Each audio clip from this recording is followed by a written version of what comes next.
Thank you so much for watching Shots with Katherine. Today, I'm excited to share this interview with super talented New York-based cinematographer Katiana Weems. Welcome to Shots with Katherine.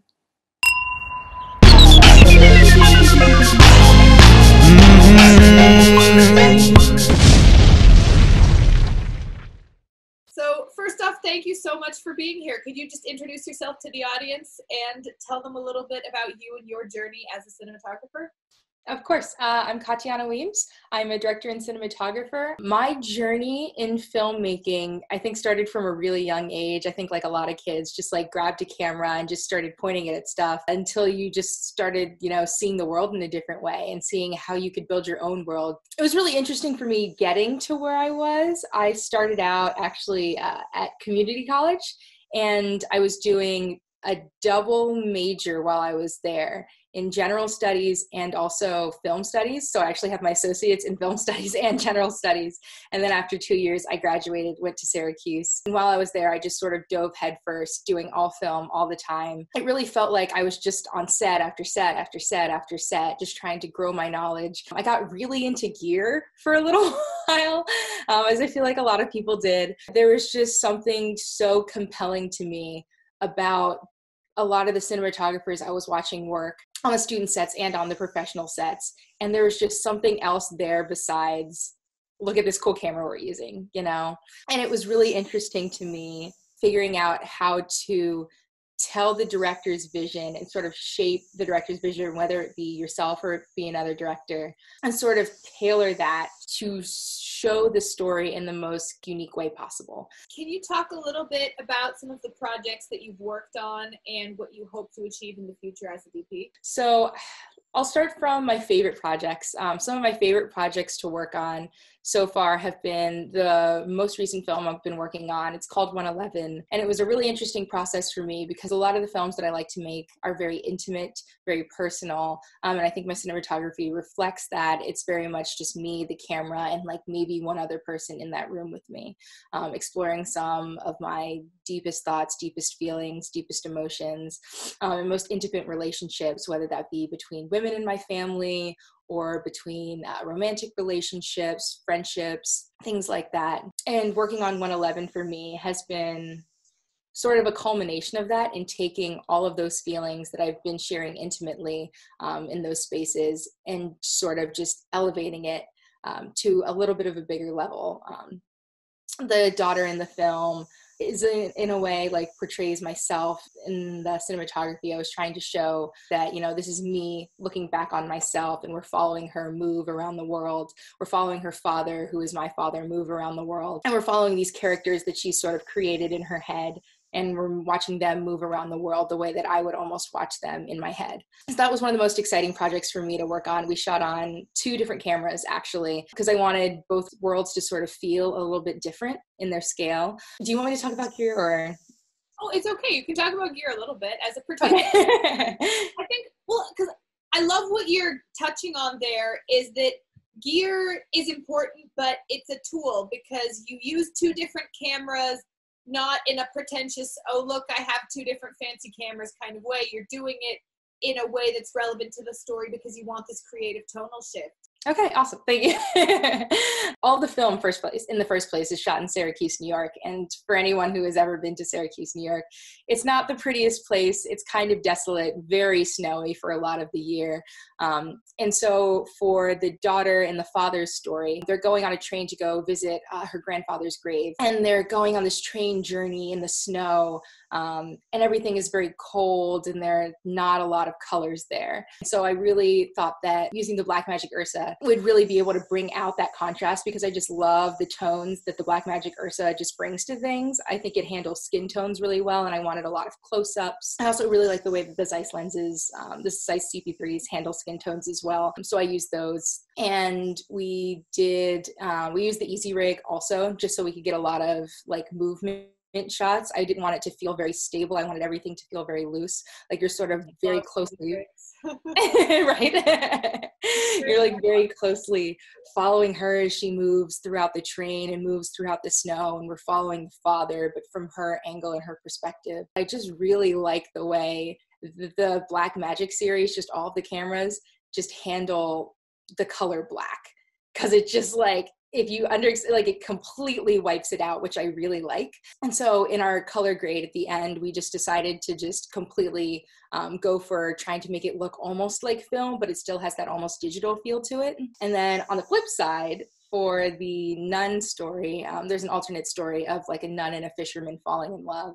And we're playing with this duality between like the father capital F, and her father, and the struggles that these two women then have with them. And so for that story, we decided to go for the Canon C500, completely on sticks the entire time, no handheld camera. We wanted it to feel almost like a dream, like it wasn't real. I think I also learned a lot about myself and my style from the projects that don't go well. So I feel like one of my least favorite projects to work on that has still somehow become one of my favorite projects to work on, just because I felt like I learned so much from the process, was this film called Danny and Stevie Get Milkshakes. It was a super duper small crew. It was just not planned out well, but I think I was able in that to learn a lot about planning out your shots ahead of time, because I wanted to try something new and not plan any of the shots out, because a lot of the cinematographers that I like don't plan anything and they just say, here's the script, here's what we're going to do, and we are just going to sort of figure it out there on the spot. I can't imagine not planning. Yeah, I know. I thought it would be interesting and cool to like see what we would get, but I think just for me personally, it just does not work, because I realized that I just need to have a plan. And through that, I learned I'm a big fan of storyboarding. And I think there's room, once you have that storyboard and once you have that shot list, to then go on set and be like, okay, well, we're going to change this thing specifically. But then at least you have like a blueprint to look at and say, okay, but will this cut well with this shot that we have? Right, like it's okay to change your mind as long as you have a plan, no matter what. Yeah, exactly. Yeah, who hasn't been in that situation? You end up on set and then suddenly you just get a brilliant idea and you go, oh, this would work so much better. Let's change this whole thing at the last minute. But exactly. I think if you've planned ahead, you can get away with it. Exactly. What is your creative process like? When you first sign on to a new project and you get a new script, how do you first start to go about developing the visuals? I've always been very music based. So the first thing I always do, it's a little weird, but I always make a playlist, and I'll sit down and I'll read the script and I'll just make a Spotify playlist of the songs that I feel like inspired the script, could inspire like the vibe, things that I would hear, sounds that I would hear. I used to work at an equipment cage for a little while. Sometimes I build soundscapes for the room. One of my coworkers would be like, we're at a campfire in 2009, and I'd open a bunch of YouTube windows and be like, fire crackling sounds, campfire sing-along sounds, pond sounds, and I just build the soundscape. And I like to just sit there and listen to the playlist that I've made and just listen to this soundscape that I just created and just lay down and just think for a little while. And then the next step for me is then creating a mood board, as I'm sure we all do. I love Film Grab. I swear by it. It's my entire life. I'll highlight parts of the script and be like, okay, well, this feels like this. This feels like this. This feels like this. And then I'll go through for a couple hours and like really fine tune it and be like, okay, well, this one doesn't fit. This one doesn't fit. This one doesn't fit. And then I'll stick it in Illustrator, make a mood board. And then I'll take that and present it to the director and be like, what do you think of this? Here's a lot of what I'm thinking. And then they'll show me some images that they've been thinking of, or if they haven't been thinking of any images, they'll be like, no, I don't like that. No, I don't like that. I like that.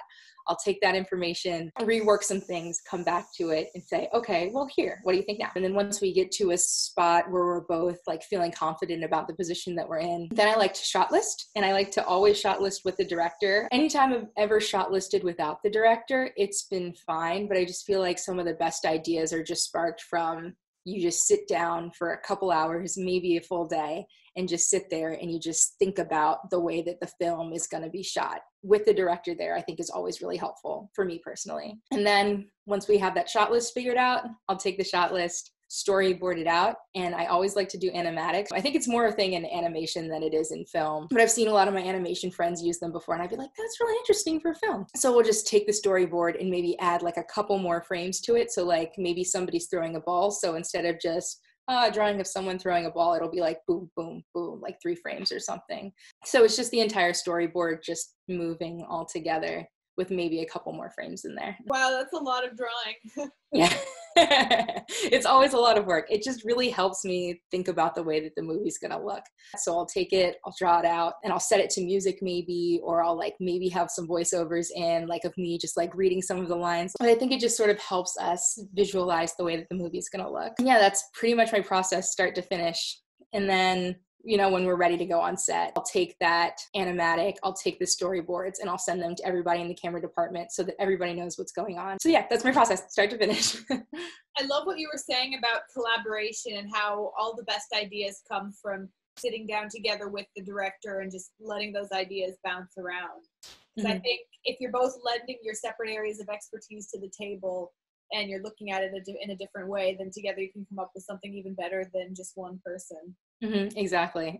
So I think it's funny. I think one of the most recent films that I shot with this incredible director, Kevin Tsai, we spent all day, you know, storyboarding. I came back, drew the storyboards, did the animatic. I showed him the animatic. And then as soon as he finished the film, he goes, "This looks exactly like the animatic. Like the animatic is almost cut exactly the way that the film is cut."